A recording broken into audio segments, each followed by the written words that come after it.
Welcome back, everyone. It is now April, and I will be honest, it is April 9th. I am a little late on recording this video. Wait, should I rearrange this? Let's see.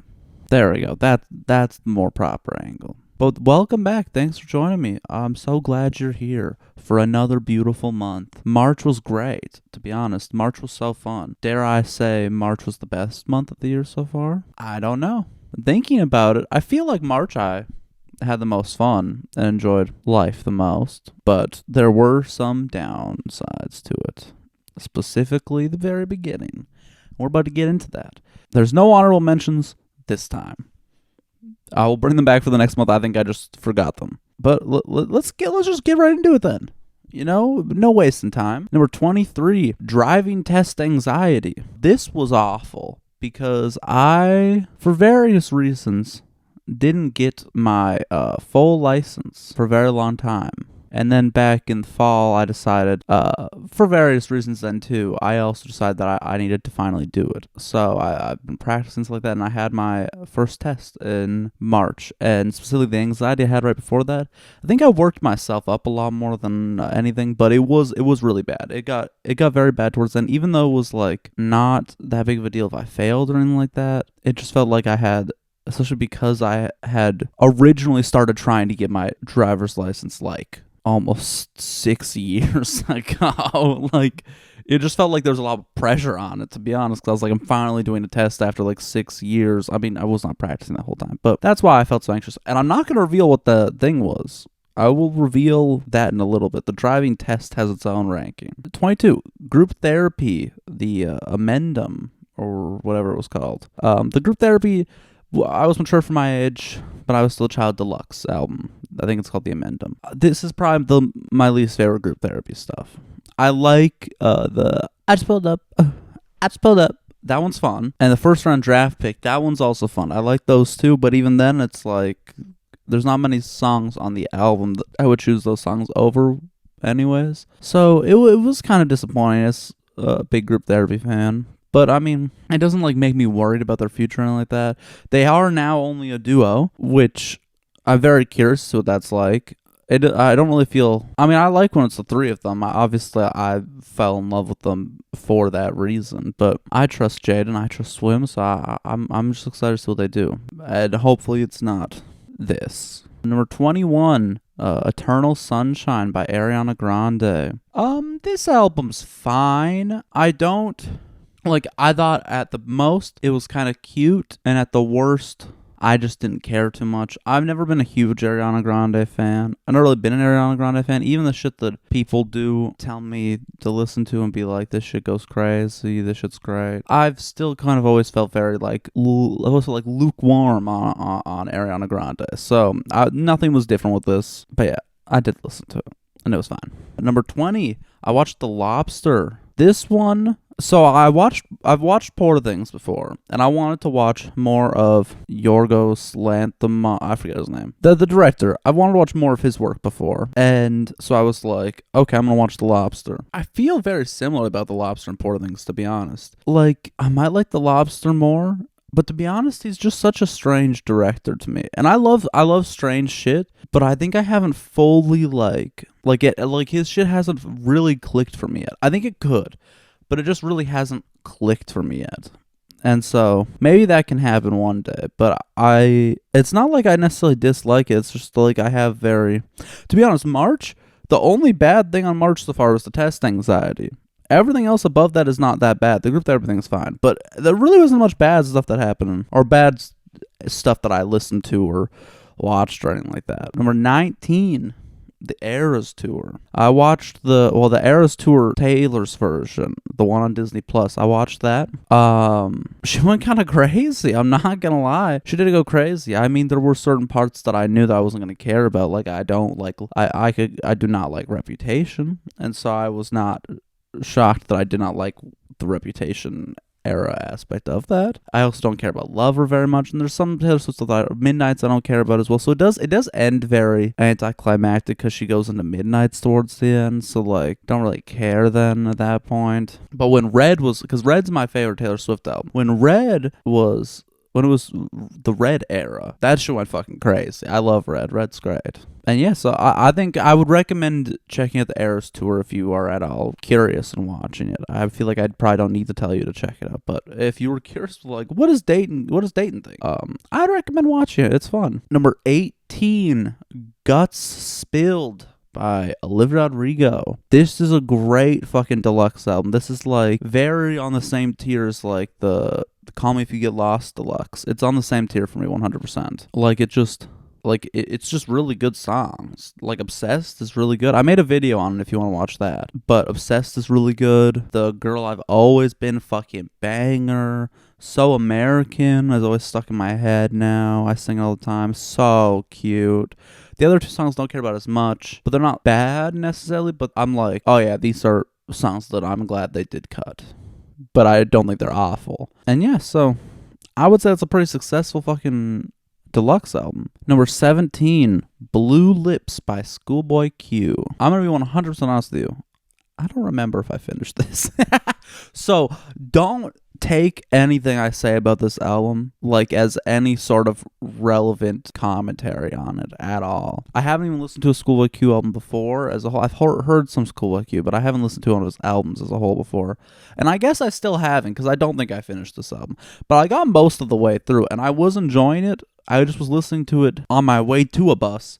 And then I could barely hear it on the bus. Or I just couldn't hear very well. I'm like, I can't listen to new music on the bus. Because I can't hear shit. So then I just stopped listening. I meant to return to it. But now we're in April. And I have to make this video. So I will finish listening to it eventually. But I liked it. I thought it was good. I think Schoolboy is talented. And I think it's a good album. Like, I was enjoying it. I would like to listen to it in its entirety and enjoy it. But that's why it's a little low on here. But I did enjoy it. And yeah, it's a good album. Number 16, Cultus Lake Adventure Park in Cultus Lake, British Columbia. I'm not gonna be talking about my experience with it necessarily, but I will be talking I'm just gonna review it as an amusement park, not my experience being there. But it's a very fun. It's not a super special amusement park thing. It's very small. Like, I really have only gone there when other people have invited me. Like, I've enjoyed my time there, and my time there is fun. But the adventure park itself is nothing like special. Like, I would not say that, oh, you need to go here or anything like that. No. It's like it's fun. It's fun to be there, but it's not like something that you should really go too much out of your way to go to. But it's got some fun rides.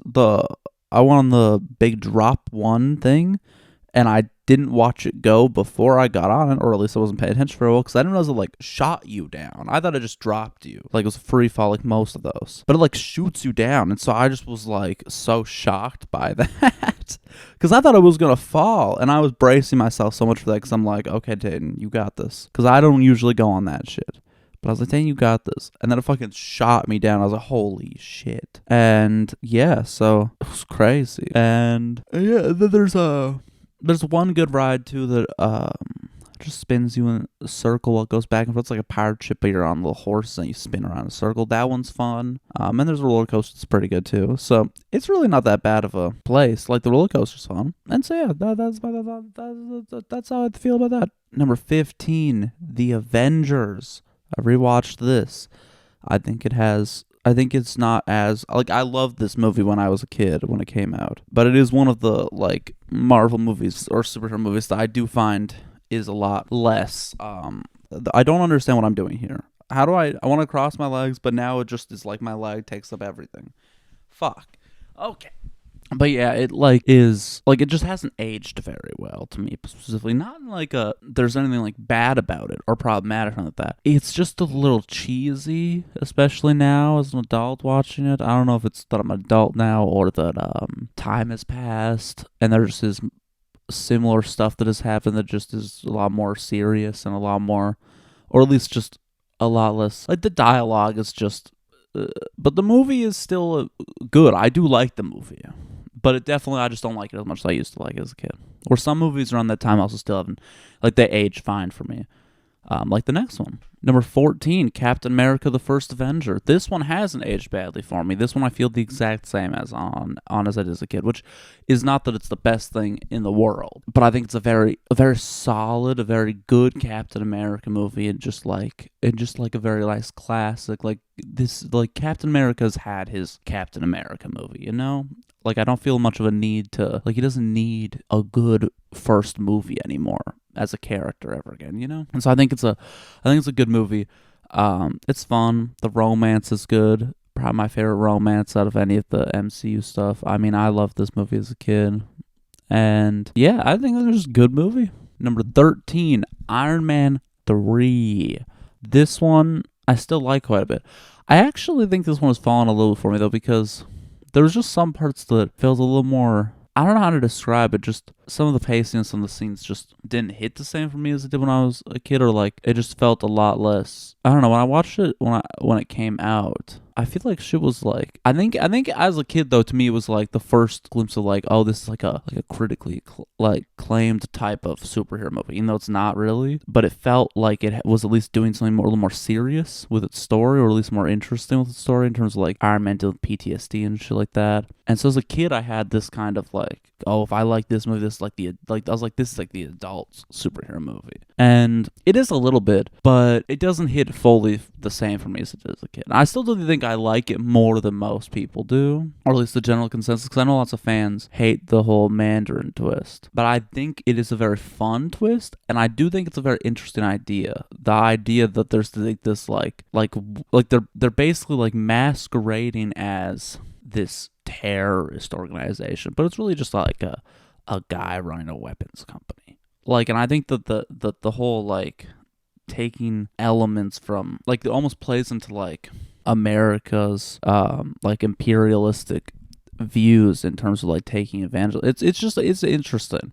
I think it's just an interesting twist. And I do like the twist, and that's I think why I like it more than other people. But yeah, that's Iron Man 3. Number 12, Mika's Laundry, or Micah's Laundry. I think it's Mika's Laundry by Matt Champion. I like this album. I was very excited for this album. I did record a video to it, but then I didn't feel like editing it, because I've been editing a lot of different stuff lately. Not for this YouTube channel necessarily, but I've been working on a lot of stuff, which I'll get to later in this video. And yeah, I just really, and yeah, this album's just, this album's good. I think I don't like it. There's a lot of songs on it that I don't care for, in just the way where like I really couldn't care if I heard them or didn't. And not that they're bad, it's just they're forgettable to me. But the songs that do go hard go insanely hard, and I will be listening to them the rest of the year and for years to come. Like, there's a lot of songs that I really love from this album, and then just a lot of stuff that is just very forgettable to me. And so, yeah, there's very high highs and just a bunch of like meh. So, yeah, those are my thoughts on that. But I would say very successful first Matt Champion album. I would say very successful, very interesting. I'm very excited to see what he does. Number 11, An Evening with Cranberry Virgin, Tomato Trader, and Owl Drugs. For a quick disclaimer, I did not stay to see Cranberry Virgin, but because I had to rush home. But I did see a little bit of their sound check, and they sounded amazing, so I'm sure they were amazing. But I'm just not going to talk about them because I just didn't see them. Let's start off with Owl Drugs. They started off the show. I'll show a little photo of the show a little bit. I think I might have a little video of each. But I'll show the venue just so you can see how cool it kind of looked. It was a very fun set. There was tea. There was tacos. My friend spilled his tea. Big shocker there. And yeah, Owl Drugs started off, and I think he was great. I mean, I'm much more familiar with Calvin's work in terms of songwriting and performance and stuff like that than I am with Tomato Trader. So I'm excited to talk about that because this is my first time really experiencing. I mean, I know Jack, but I haven't really heard him perform his own shit before. And so I just thought it was a great show. I think Kelvin had a great performance, and I think, yeah, you should be proud of that show. I mean, there's not much. If you've seen Kelvin perform, there's not much I gotta say. He's great. He's a great performer. I think great songwriter. And I just think he's doing a lot of really great stuff. And he just is very good at having an idea and just executing it very well. And I'm excited to see what else he does. And then Tomato Trader. Holy shit. I was very blown away by it, Jack. I was very blown away. It was good. Especially because I hadn't seen him perform before. I was like, holy shit. These are some good ass songs he wrote too. I'm very excited for him to release some of it because I would love to listen to it over and over again. But she was incredible. Highly recommend checking out either one of their shows whenever they perform again, or check out Hope Slide, which has both of them in it. So check out those bands. You're in for a good performance every time. Every time I've seen them perform, it's been good. So I'd say it's a safe choice if you want a good show. It's a safe choice. Number 10, Daredevil Season 2. Daredevil Season 2 is about how I remember. The first half, amazing. The second half, some amazing stuff. And then all the ninja shit comes in. And that's when the show kind of loses it a little bit. It's just a little... Luckily, that shit's gone for Season 3. Because it definitely is just there's just no character to these people. They basically are oh, there's this fantastical war going on. And then there's just these ninjas. But there's not really any personality or anything to really latch on to. It's just a bunch of masked people who are evil. It's just a lot less captivating than everything else in the show. And so that really brings down Season 2 a little bit, because Season 2 I think had the potential to be the best season. But that part takes it down a little bit. So that's why it's down here. But I love the Daredevil show. And Season 3 will maybe be in the April video. I don't know, because I haven't watched any of it yet. And it's already April 9th. So I don't know if it will be. But Season 2, yeah. Number 9, Cowboy Carter by Beyonce. Shout out Beehive. I'm a huge Renaissance fan, but not a very big country fan. So I was very curious how I would feel about the Beyonce country album. I was very excited for it because I just kind of trust Beyonce and trust that Beyonce's going to do some good shit. And, well, I was right. She had made a good-ass album. And it's not really a country album. It's a Beyonce album with, a country aesthetic. It's there are country songs on here, and they're fucking good. And there's just some good-ass songs on here. The only reason I prefer Renaissance over is because I like that style more. And I just like Renaissance more as... there's more shit that I would re-listen to. I really enjoyed Cowboy Carter on a first listen, but I don't think I'll revisit lots of it very often. But I will revisit some of it for sure. There are songs like Yeah Yeah, and American Requiem, and Spaghetti, shit like that I'm gonna return to, and that I really enjoyed. But then there's some stuff that I just don't. There's just lots of stuff that I just am not gonna return to very much because it's just not stuff that I listen to very often, or that I'm ever really in the mood for. But I am very excited to see whatever Act 3 is. I'm so excited because Act 1 and Act 2 have both been great. And Act 1 especially, and I think she's probably going to go rock for Act 3. Maybe she could go hip-hop for Act 3, because I'm assuming it will be a specific genre that she's released. Because both of them have been two different genres that she's doing. I think rock, it makes the most sense because the connection that I have seen between the first two acts is just that they're genres that were very much created by black people that are not thought of as black genres anymore. And rock would fit very much into that. And so it would make sense if she finished with a rock album, which would go insane. Because my favorite Beyonce song is Don't Hurt Yourself, which is basically Beyonce doing rock. So I'm very excited about that. Number 8, I released a song called Dread with Questbound or Faye Levette, however you know them. And we fucking crushed that shit. I've been wanting to make a song with them for so long. I mean, we've been friends for a while. And so we want to make a song together for a long time. And we finally did it. We finally released it. It's the final single from my album 2, which we will talk about in a little bit too. Very exciting things happening in the Dayton King Enterprise. Go check it out. It's called Dread. Here's a little snippet. And I'm stuck wondering, will I see again? Too much lost my edge. That's just not good with dread. Sounds delightful, right? Go listen if you want. But number 7, Beautiful Boy with Steve Carell and Timothy Chalamet. This should make me fucking depressed. I'm gonna be 100% honest. There was an aspect of it that very much connected with me and made me very sad. But the movie is very beautiful. I really liked it. I thought it was great. And it did make me very sad, though. 100% made me very sad. But I recommend checking out Beautiful Boy if you haven't. But just be aware that it is very sad. Number 6, All of Us Strangers. Speaking of very sad, this is also very sad. This movie, I watched this movie at my girlfriend's house while she was asleep, just like at like midnight by myself, just sitting there watching it in silence.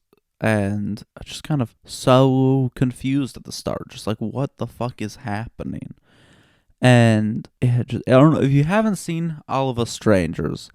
It's basically a movie about this guy visiting his parents, but they're like the same age as him, kind of, or younger. But it's I don't want to get into it too much, but it gets a little trippy, but it's trippy in a very strange way. And Paul Mescal's in it as well, and his character's very interesting. It's all very interesting. There's twists and turns. It's very sad. I highly recommend watching that movie. That movie's great. At number 5, I announced my own album. I got an album coming out April 26th. What If We Just Fucked? I've been working on this for a very long time, and I'm so excited to release it. It's gonna be so fun, so exciting. I've been thinking about doing this for so long. I've been patiently waiting to release this forever, and now I'm finally doing it. So very excited. If you go to my Instagram, you can see all the rollout going on, or my other YouTube channel. I got some of the rollout on there. But it's a grand old time, and you might want to keep up with the rollout because there's rumors that I'm gonna be on the Tonight Show starring Jimmy Fallon. Hey, I was going to. This is a crazy fucking angle. I was going to. Where am I going? I was going to. What was it I'm about? I went on this whole thing about how, like, oh, I'm a Jimmy Fallon, as like if I was spoiling my promo idea, kind of. But it's been so long now that that is happening today. So yeah, there's no spoiler anymore because I've already posted about it. So this whole point is pointless. But now, hey, I'm here, and that's what really matters. And this video is coming out finally. I just fucking hate video editing. I've been doing so much fucking video editing, the fucking promo. Okay, I'm gonna shut up now though, because no one cares, and it's over. But anyways, go watch the fucking Jimmy Fallon thing. It should be, because I'm pretty sure I'm releasing this video today, hopefully, or it's already out. Who fucking knows? But go to the Dayton King YouTube channel. Click the little thingy. Number 4, I finally got my driver's license. I did pass the test. After all that stress, I did pass the test. I was up since 3 a.m. and passed the test. I did not really sleep at all, and I also did not really eat. But I did manage to pass the test, and then my body was kind of just like dead after because I had fucking fixated so hard on it. But yeah, I can drive now, so that's cool. And it feels good to not have to do that again. So yeah, what up?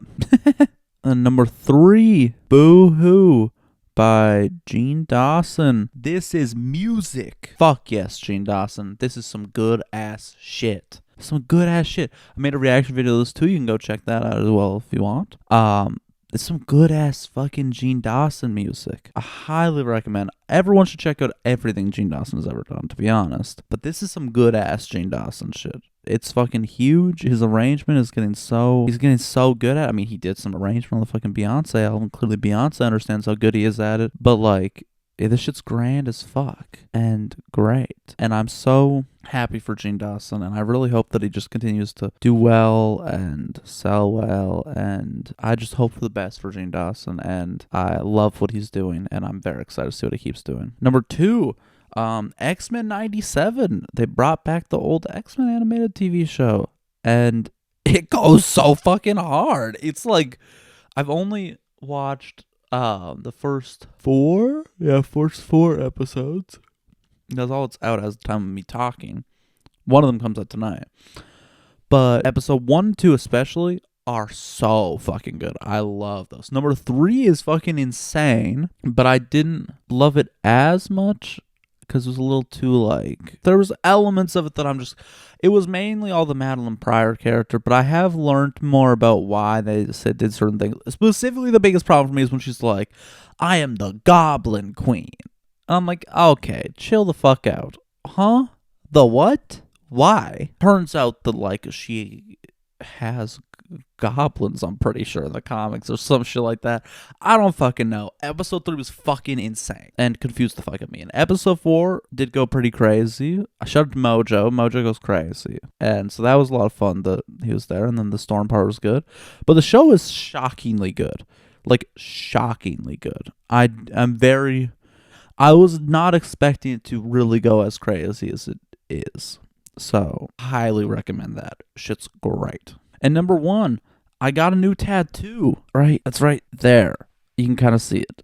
But I'll put a photo.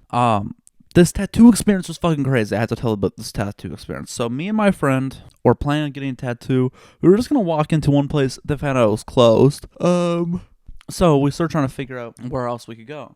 It's like 3 o'clock at that point. We find a place that doesn't close till 7. We're like, oh, we can easily. That's enough time. And we call the person, and he says that he's probably not gonna be done till like 9. But he's like, if you guys are up for it, I'm up for it to stay late and get them done. We show up around 9, and then he messages us like as we get there, saying that he's gonna. Like, it's gone a little bit later than he expected, and it's going to take a while. Long story short, we were there till 2 a.m. Shit's crazy. We were there till 2 a.m., and in that time, we go and explore the area we're in because we hadn't really explored it before. We just went walking around at like 10 p.m., got some French fries at McDonald's, and we then come back and we just kind of hang out with them. The piercer guy at the tattoo shop makes us like ice cream floats, but with like this caramel ice cream and then also like a almost cantaloupe soda. It was so confusing, but it was great. And it's a very strange situation. It was a crazy situation. And yeah, we just ended up doing all that. And then we finally get our tattoos. This is my friend's tattoo. We got this little mushroom. And then my tattoo is this cat playing guitar. Significance? I don't fucking know. It's fucking awesome. It goes fucking crazy. That's the significance. I don't know what to fucking tell you, but it goes fucking crazy. And I love this tattoo, and the experience was fucking crazy. It was so much fun. And yeah, that brings us to the end. Final thoughts on March. March, genuinely now, especially after talking about all this stuff, there was a lot of good shit in March, to be honest. But I still feel like we got I feel like we still got potential. So I need you guys to tell me what's coming up that I need to be aware of.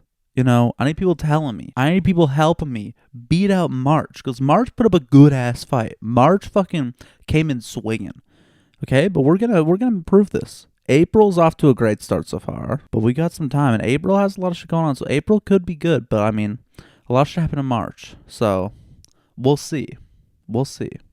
But thank you so much for being here. It's an honor that you would want to spend your time listening to me talk. So yeah, thanks for being here. And I'll see you next month. I'll probably see in other videos. I got the album coming out.